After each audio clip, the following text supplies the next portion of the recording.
은혜를 받거나 호의를 받거나 또 좋은 일이 있을 때 우리 마음속에 뿜어져 나오는 그 기쁨을 그 좋은 일, 좋은 것, 선한 것을 내게 제공하거나 만들어준 사람이나 대상에게 되돌리는 것, 표현하는 것, 이것을 우리는 이제 감사라고 얘기합니다. 감사가 있어야 될 것에 분명히 감사가 있어야 되고요. 감사가 없는 것이, 감사하지 않는다면 오히려 불평과 불만이 자리 잡을 것입니다. 감사할 만한 이유가 있으면 감사하는 것 어렵지 않습니다. 그러나 어떤 사람들은 감사할 만한 이유가 있는데도 불평하며 사는 사람들이 있습니다.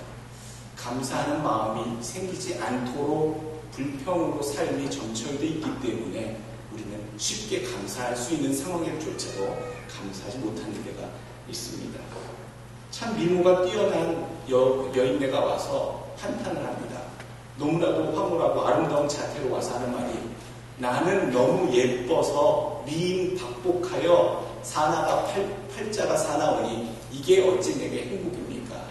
나는 너무 예뻐서 불행합니다 라고 땅을 치며 울 때에 여러분들은 어떤 마음이 드시겠습니까? 내 앞에서 좀 자랑하는구나, 참 배부른 소리 하는구나. 당연히 우리가 감사를 드려야 할 부분이 있는데도 그것을 감사조차 드리지 못하는 인생들도 있다라는 얘기입니다. 늘 물을 떠다 주시는 우리 같은 동네에 집사님이 계셨습니다.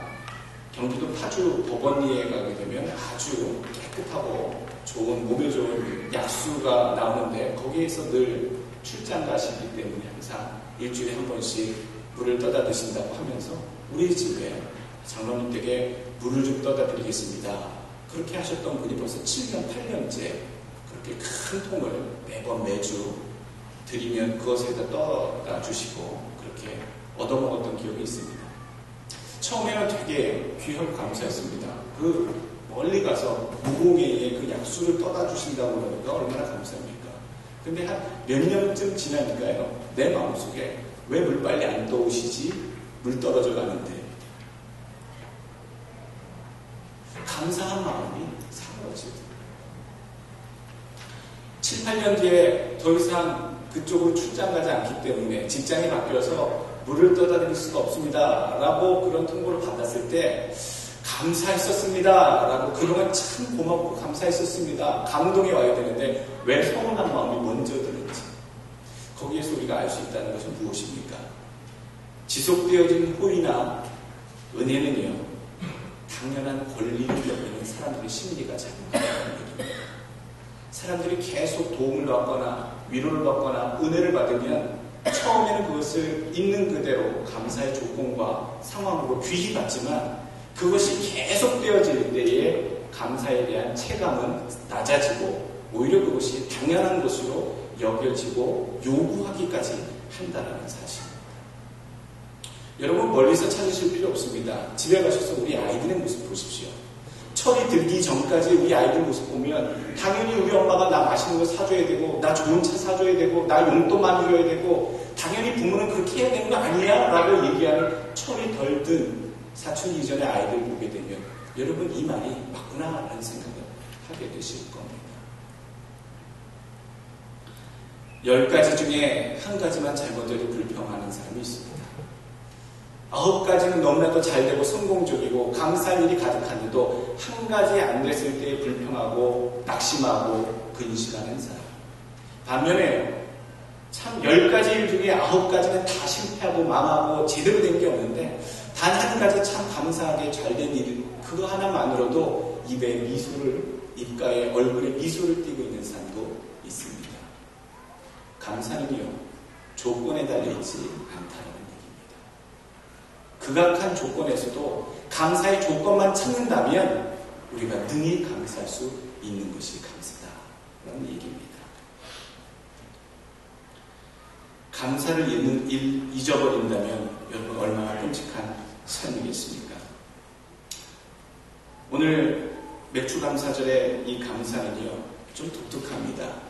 추수감사절, 오늘 나오는 본문 가운데 수장절이 어떻게 보면 모든 것들을 다 거둔 시점, 모든 것들을 넉넉하게 하나님의 축복으로 여겨 창고에 다 저장을 해놓고 드려지는 그 절기, 그 감사절이기 때문에 그 감사절이 많은 의미가 있고 거둔 것에 대한 감사니까 드릴 수 있는 그런 절기구나.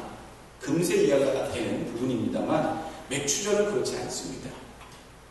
많이 거두어진 것도 아니라 상황이 넉넉한 것도 아닙니다. 이제 막 가나안 땅에 정착하자마자 뿌린 시기에 맞춰 파종한 보리를 겨우 풍족하지는 않지만 거둬들인 것에 대해서 하나님께 감사를 드리고 있는 것이 맥주 감사절입니다. 젖과 꿀이 흘러야 되고 그런 수확을 거둔 것이 아닌데도 불구하고 푸석한 그 상황에 부랴부랴 파종해서 거둔 그 첫 열매 보리를 거두고 나서 드렸다는 얘기죠. 그 말씀은요, 모든 것을 미리 받고서가 아니라 미리 받을 것을 바라봄으로 먼저 드렸다는 얘기입니다. 맥주절의 감사는 받고 나서의 감사가 아니라 받기 전에 주실 것에 대해서 믿고 드리는 감사가 맥주절의 의미가 더 담겨있는 맥주절의 감사의 의미입니다. 오늘 감사를 잊어버린다면 우리 마음속에 늘 실망과 불만이 자리 잡게 된다고 말씀드렸습니다. 우리 마음속에 결과는 감사뿐이라 말씀드렸는데 오늘 몇 가지로 우리 삶 속에 왜 감사가 늘 있어야 되는지 마치 강요하다시피 우리에게 감사를 요구하시는 왜 하나님의 가르침은 우리에게 그렇게 감사하라고 가르치시는 것일까? 오늘 몇 가지로 우리가 살펴보기 원합니다. 첫 번째로 늘 감사해야 하는 이유는요, 믿음으로 살아온 자의 삶의 결과가 감사이기 때문입니다. 믿음으로 살았기 때문에 감사가 나오는 겁니다. 믿음으로 살지 않으면 감사할 수가 없습니다. 왜냐하면 그렇게 될 줄로 믿기 때문에 감사한 마음이 자연스럽게 드는 것이죠. 상황이 해결되지 않았는데 믿지 못해서 그걸 불평하고 앉아서 울고 있는데 어떻게 내 마음속에 감사가 자연스럽게 스며나올 수가 있겠습니까? 미리 내다보고 소망하기 때문에 이루어질 줄 믿고 있는 믿음이 있기 때문에 감사가 나오게 되는 겁니다. 받고 나서의 감사가 아니라 받을 줄로 믿는 믿음이 있는 감사입니다. 어느 아는 집사님이 그런 간증을 저한테 한번 하셨어요. 자기 따님이 전주 대사습 대회 마지막 결승전에 남자의 명창 부분에 나와 있는 최종 결승에 올라간 총각이랑 자기 딸이랑 그렇게 결승에 올라갔는데 목사님 그 순간 저 기도하고서 상금 100만 원을 미리 봉투에 넣어서 하나님께 드렸어요 라고 얘기를 하더라고요. 왜 그러셨어요? 어떻게 그렇게 확신하셨어요? 사실 상황은 자기 딸이 내 눈에는 잘해 보이는 것 같지만 결승에 올라온 그 상대편 총각은 대장원을 받아야지만 군대도 가고 또 심사위원들이 잘 알고 추천해줬고 심사위원들도 익히 그 청년의 실력을 능히 알고 있는 터라 많은 사람들이 당연히 이번 전주 대사습놀이 대회에는 국악대회에는 1등을 할 것이다 예상됐던 유망주이기 때문에 아마 그 친구가 될지도 모릅니다만 저 하나님께 소원하는 거 있어요. 상금 받으면 장원돼서 상금 100만 원 받으면 하나님께 드리기로 했거든요. 근데 아직 결승에 올라가서 지금 대회 해야 되는데 미리 봉투에 넣어서 드리셨단 말입니까? 될 줄로 알고 드렸어요. 여러분 그 집사님 따님이 됐겠습니까? 안 됐겠습니까? 됐겠습니까? 안 됐겠습니까? 결승에 결국 두 사람이 결승에 올라가는데 아직 결과가 나오지도 않았는데 그분이 상금 100만 원을 교회에 갖다 드리고 왔다라고 그렇게 고백을 하시는데 결국 됐지요. 그 따님이 거기서 장원을 해가지고 지금은 국립국악원 단원으로 활동을 하고 한국에서 있습니다. 여러분 미리 그분의 믿음을 통해서 제가 봤던 것은요. 상황은 자기 딸이 아닌 유망주 그 총각이 받아야 되는데 자기 딸이 받을 줄로 알고 하나님께 서원하고 미리 그 상금을 드렸다라는 것에 오늘 이 맥주절의 의미와 참 많은 받을 줄로 알고 미리 드리는 이 감사가 놀라운 역사를 불러일으켰구나. 라고 하는 교훈을 얻을 수 있었습니다. 그 믿음이 귀한 믿음입니다. 믿음으로 살아온 자는요, 그 결과는 오직 감사뿐인 것을 여러분 믿으시길 바라겠습니다. 또 두 번째, 믿음의 삶의 결과는 감사뿐이다 라고 얘기했는데요, 은혜를 체험한 자의 삶은 감사합니다. 은혜를 체험한 자, 은혜를 경험한 자, 그 은혜가 어떤 것인지 값어치를 아는 자, 그것을 깊이 깨달은 자는 여러분 감사하지 않을 수 없다는 얘기지요. 감사는 원래 실패한 사람들이나 또 루저들이나 자기 만족을 이루지 못한 사람들이 합리화하는 얘기가 아닙니다. 그냥 자기 만족시키려고 감사하라고 성경은 그렇게 얘기하고 있지 않습니다. 항상 너보다 못한 사람들을 생각하면서 감사해라. 이거는 세상이 감사하는 것을 강요할 때 가르치는 방법이고요. 오늘 성경에서 우리에게 감사를 얘기할 때에 성경이 말씀하고 지칭하고 있는 방법은요, 예수 그리스도로 말미암아 우리에게 주어진 은혜를 생각하라를 얘기를 하고 있습니다. 다른 사람들이 나보다 못하는 것, 상대적인 나보다 못한 자를 비교해서 내게 감사를 얻으라, 그렇게 방법을 쓰지 아니하고 예수 그리스도께서 너에게 베푸신 은혜를 리마인드, 기억하며 감사하라는 얘기죠. 감사의 방법이 다릅니다. 그래서 다른 사람보다 내가 이래가 더 나은 거지, 다행인 거지, 불행 중 다행인 거지 라는 식의 어떤 상황의 합리화나 자기만족이 아니라 절대적인 은혜에 대한 절대적인 감사를 해라 라고 말씀하고 있는 게 오늘 우리에게 가르치는 은혜를 받은 자, 은혜를 체험한 자의 삶은 감사이다 라는 얘기를 해주고 있는 겁니다.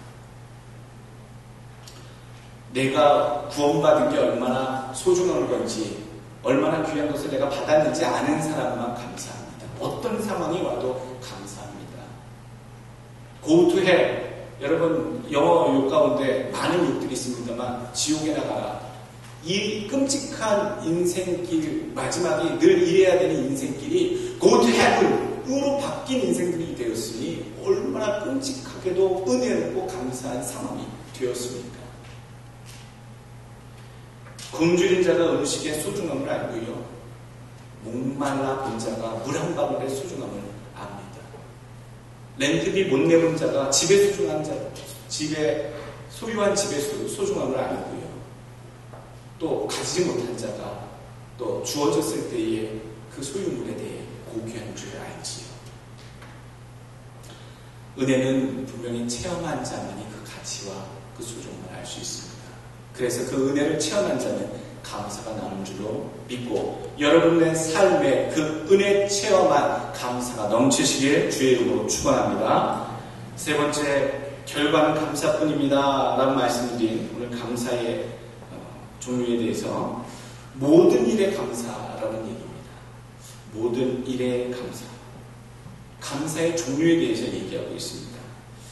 아이가 다쳤는데도 감사할 수 있습니까? 감사해야 됩니다. 그때 어떻게 다 감사해야 됩니까? 심하지 않으니까 감사해야지요. 병원에 가지 않을 정도인데 아유 감사하다 이렇게 여기죠. 병원에 가게 되었다면요, 아유 큰 수술은 받지 않게 되었으니 감사하다. 큰 수술을 하게 되면요, 그래도 목숨만은 건졌으니 감사하다. 죽는 사람도 있는데, 어떠한 상황에도 하나님께서 우리에게 펼치신 인생 가운데 우리의 삶이 그냥 걸어가는 그냥 내 나름대로의 독단적인 삶이 아니라 하나님의 간섭하시고 하나님의 관계하시고 역사하시는 그 순간 가운데 늘 역사하시고 계시기 때문에 우리의 인생에 담긴 모든 일에 대해서 우리는 감사해야 한다는 겁니다. 데살로니가전서 5장 18절 말씀, 범사에 감사하라. 이는 그리스도 예수 안에서 너희를 향하신 하나님의 뜻입니다. 지금 당한 이 일이 이해가 안 되고 황당하고 도대체 용납이 안 되어도요, 이 뜻 가운데, 이 상황 가운데 하나님의 뜻이 담겨 있을 것이라고 우리는 예견을 하고, 여러분 상황 가운데 감사의 조건을 찾아 하나님께 감사를 드려야 합니다. 과정은 힘들어도요, 이런 끔찍한 일, 별의별난 일들을 우리가 다 만난다 할지라도요, 우리는 결과를 알고 있는 삶이기 때문에 감사할 수밖에 없습니다. 지금 너무 힘들고 큰 난관에 부딪혀도요, 우리 인생 가운데 마지막에 거두게 하신 하나님의 축복이 축복이 얼마나 크고 놀라운지를 우리가 알고 있기 때문에, 승리를 확신하고 결과를 알고 있기 때문에 지금 당하는 고난은요, 우리가 감사하게 여길 수 있는 능력이 생긴다는 겁니다. 그 일을 통해 감사의 단계가 열리는데 우리는 그 단계에서 하나님께 불평하거나 저주할 필요가 없다는 얘기지요. 모든 일에 대해서 범사라는 얘기는 무슨 일이든지 간에 모든 일에 대해서 감사할 수 있는 여러분 되시길 다시 한번 부탁드리겠습니다. 또 네 번째, 처음부터 끝까지 할 일은 감사뿐이다라는 얘기입니다. 좀 전에 범사에 감사하라는 얘기는요, 감사해야 되는 범주, 종류에 대한 이야기입니다. 그런데 오늘 우리에게 지금 네 번째 말씀드리는 것은요, 감사해야 하는 시점입니다. 처음부터 끝까지. 감사가 한때 있는 것도 아니고 초반에 있는 것도 아니고 마지막에 가서 하는 것도 아니고요, 처음서부터 끝까지, 우리 인생 처음서부터 예수를 만난 그 순간서부터 우리의 눈을 감는 그 순간까지, 어쩌면 천국에 올라가서 주님을 만나고 하나님 앞에 우리가 함께 사는 그날까지 영원히 끝이지 않는 사람의 감정, 태도, 그것은 오직 감사뿐이다라는 얘기죠. 매추절은 감사의 시작을 의미하는 절기고요, 수장절은 감사의 마지막을 의미하는 어떤 기간의 처음과 끝을 상징하는 그런 절기가 매추절과 수장절이라 말씀드렸습니다. 매추절 감사를 드리면서 이스라엘 백성들은 어떤 생각을 했을까요? 거둔 것은 보잘것없는 보리, 처음 파종한 것이다, 보잘것없게 그렇게 거두었을 것 같은데, 이미 보잘것없는 보리를 거둔다, 그것으로 감사를 드린다 손 치더라도요, 그들에게 이미 하나님께서 베푸신 은혜의 손길이 가득했었습니다. 수없이 많은 광야의 길을 걸어왔고요, 사막을 목숨을 잃지 않고 건너게 하셨습니다. 수많은 이방인들과 외국의 침략과 도전이 있었음에도 불구하고 하나님께서 그들을 가나안 땅으로 들어가게 안착하게 하셨습니다. 그것만 생각한다 하더라도요, 맥추절에 보리를 많은 풍성한 다양한 곡식을 드리지 못하더라도, 비록 보리만으로 하나님께 절기를 지킨다 할지라도 그들에게는 이미 가득한 감사의 마음이 담겨져 있었다는 얘기입니다. 여러분, 감사절은요, 특별히 처음부터 끝까지 우리의 삶은 감사로 사라져 가야 합니다. 청교도 영국에서 1620년에 메이플라워 타고 대서양 건너서 처음 땅에 도착해서 죽지 않고 살아남은 그 사람들이 교회를 세우고, 가장 먼저 교회를 세우고 그 다음 학교를 세우고, 그리고 인디안들의 도움을 받아 거두게 된 그 추수, 그것은요, 많은 것들이 갖춰져 있지 않은 상태에서 처음 드려진 감사절이었습니다. 여러분, 갖춰지지 않은 상태이지만, 내가 내 삶 속에 내가 만족할 만큼 거둔 상태는 아니지만 하나님께 이미 받은 줄로 알고 처음부터 드릴 수 있는 여러분들의 삶이 되시길 주 이름으로 축원합니다. 오늘 다섯 번째 감사절의 결과는 감사뿐입니다 라고 하는 의미의 다섯 번째 교훈은요, 아주 세세한 것까지 감사드려야 한다는 얘기입니다. 세세한 것까지 감사드려야 한다. 우리가 큰 선물을 받든 작은 선물을 받든 선물을 받았다면 감사드리는 건 당연하다라고 여기면서도 우리가 이것은 별것 아닌데 라고 느껴지는 순간 그 감사의 마음을 되돌리지 못할 때가 간혹 있습니다. 물론 기회를 찾지 못할 때도 있지요. 별 볼 일 없는 것, 이런 것까지도 감사해야 하는가? 우리 집에 사는 총각이 늘 가끔 차를 몰고 마트에 주차장에 주차하려고 뺑뺑뺑 돌다가 앞에 있는 차가 때마침 딱 나오면 항상 하는 얘기가, 하나님이 우리 가족을 많이 사랑하시네요. 때마침 이렇게 차를 내보내주시고 하나님 정말 우리를 사랑하시는 거 맞죠? 라고 참 이 습관처럼 늘 얘기합니다.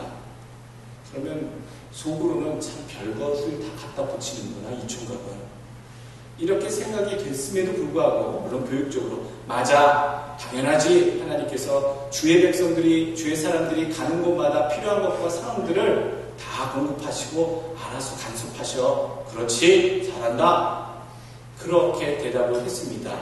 세세한 것까지도 우연일 수도 있고 타이밍이 또 때가 맞춰서 그럴 수도 있다라고 여겨지는 상황에 우리는 잊지 말아야 될 것은요, 내가 참 내 스스로도 변변치 않게, 대수롭지 않게 여기는 세세한 것까지도 하나님께서는 귀히 여기시고 크게 여기신다는 얘기입니다. 사춘기 자라는 딸의 얼굴에 뾰루락지가 하나 났지요. 여드름이 났습니다. 우리가 볼 때 별것 아니지요. 근데 본인에게는 그게 큰 문제입니다.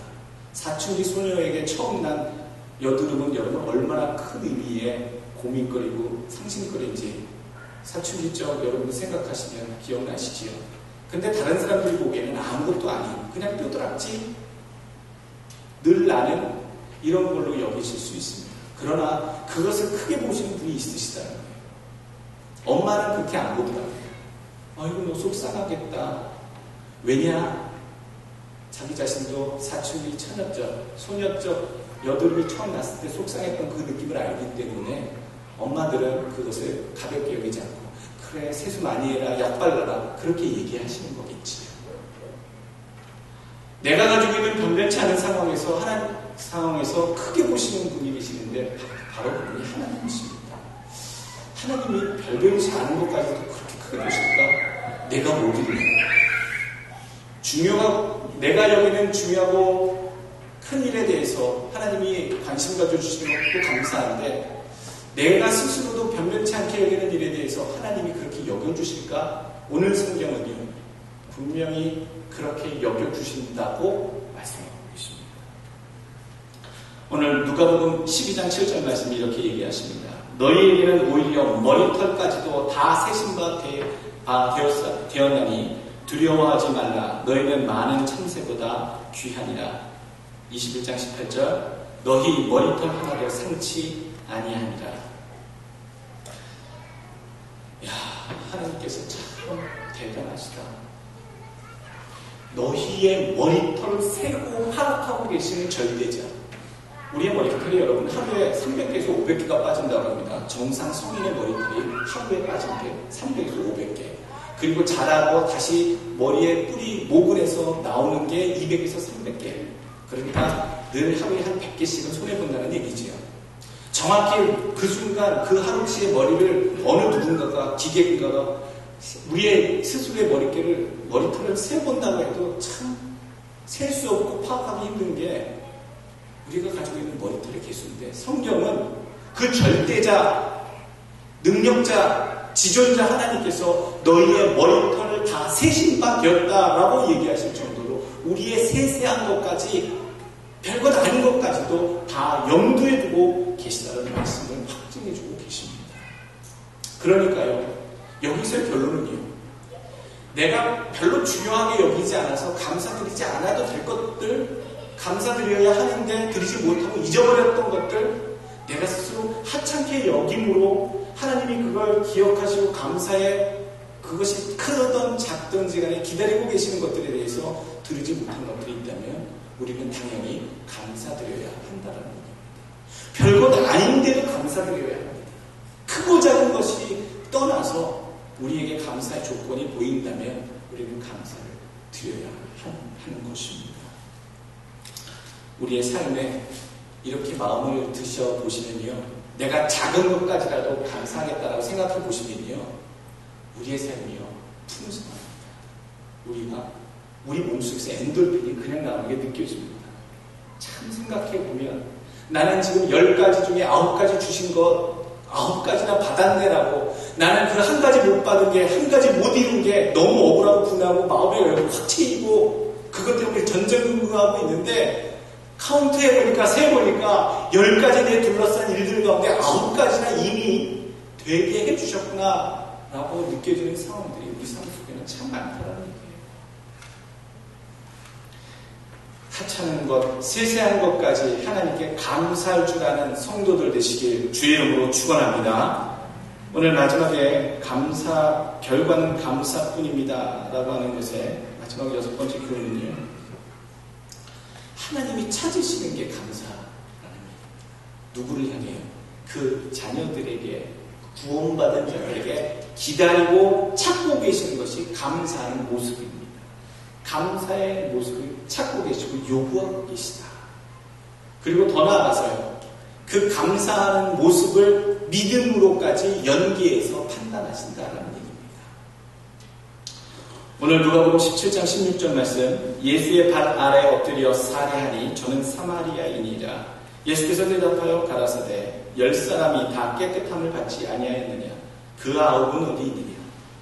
이 이방인 외에는 하나님께 영광을 돌리러 돌아온 자가 없느냐 하시고 그에게 이르시되 일어나 가라, 네 믿음이 너를 구원하였느니라 하시더라.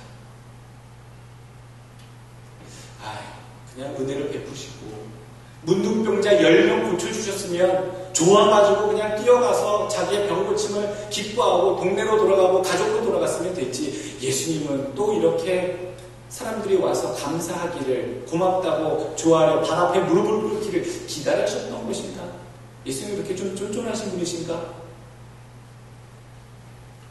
예수님의 심성을 논하고자 하는 얘기가 아닙니다. 구원받은 자는 구원을 주신 분을 향한 감사가 당연히 있어야 됨을 가르쳐 주시는 교훈인 줄 여러분 믿으시길 바라겠습니다. 나머지 9이 되지 않기 원합니다. 예수 믿어 구원받았는데 우리 삶 속에 나를 향한 그 구원에 대한 감사가 없다면 예수님이 책망하는 이 9사람 가운데 한 명입니다.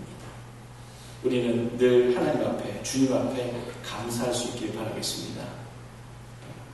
부흥회하게 되면 늘 불렀던 이게 있습니다.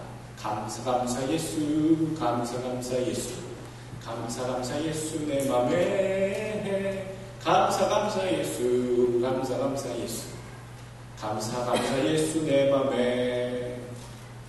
여러분, 저는 부흥회할 때마다 부흥 강사 목사님들이 이렇게 감사로만 끝나는 게 아니라 또 뭐 기도 예수, 또 찬양 예수, 뭐 단어를 갖다 붙여서 끝없이 부르는 거, 이걸 부를 때마다 속으로 좀 지겨웠습니다. 솔직히 너무너무 진리게 감사. 그런데 그 이유가 우리의 삶 속에 마치 우리가 입술을 되내어 우리 머리에 쇠뇌하듯 읊조려야 할 것이 감사구나. 그렇게 안 하면 감사가 스스로 나오지 않는다라는 얘기입니다. 감사할 조건이, 감사하는 내용이 없어서 감사할 수 없는 게 아니라 우리가 늘 예수 믿기 이전에는 불평의 삶이었고 감사하지 못하는 삶이었고 뭔가 불만이 가득한 삶으로 늘 살아왔기 때문에, 세상 가운데 늘 부족한 자라고 여겼던 삶을 살았기 때문에, 우리의 삶이 그랬기 때문에 감사라고 하는 마음과 그 태도가, 그 고백이 자연스럽게 나올 수가 없다는 얘기입니다.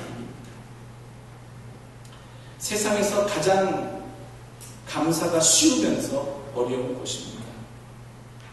감사는 훈련이 되어야지만 나옵니다.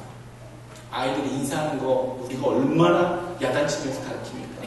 어른들 오시면 인사해라, 가실 때 인사해라, 이렇게 수없이 닳고 아마 수만 번 한 것 같아요. 수천 번 한 것 같아도 겨우 한 번, 2번 할 것 같아요. 이렇게 훈련이 되어져야 하듯이 그렇게 안 살아왔던 인생들은요, 우리들은요, 감사하는 훈련을 하지 않으면 우리 스스로 감사할 수 없다는 얘기죠. 그 감사하는 훈련의 첫 번째가요, 바로 감사하는 마음을 많이 품는 겁니다. 감사가 세상에서 가장 쉬우면서 어렵다는 얘기는요, 생각을 바꾸면 할 수 있는 게 감사고 마음먹으면 할 수 있는 게 감사이기 때문에 가장 쉬우면서도요, 마음에서 그냥 머물러 있기 때문에 어렵고요, 또 감사한 것을 감사한 것으로 여기지 못하기 때문에 어려운 겁니다. 여러분, 우리 마음속에 감사하는 마음이 넘치도록 찾고 우리 마음속으로 훈련하시고 마음을 각오하시고 생각을 바꾸시고 오늘 우리에게 주시는 감사의 이 6가지 이유들, 조건들 생각하시면서 하나님이 내게 베풀어 주신 모든 일에 감사하시고 처음부터 내 인생 끝날 때까지 내 입술에서 고백은 감사만 나오시길 바라고, 또 내 감사를 통해 주님께 보여드리는 믿음의 고백이 올려지시기를 주의 이름으로 부탁드리겠습니다.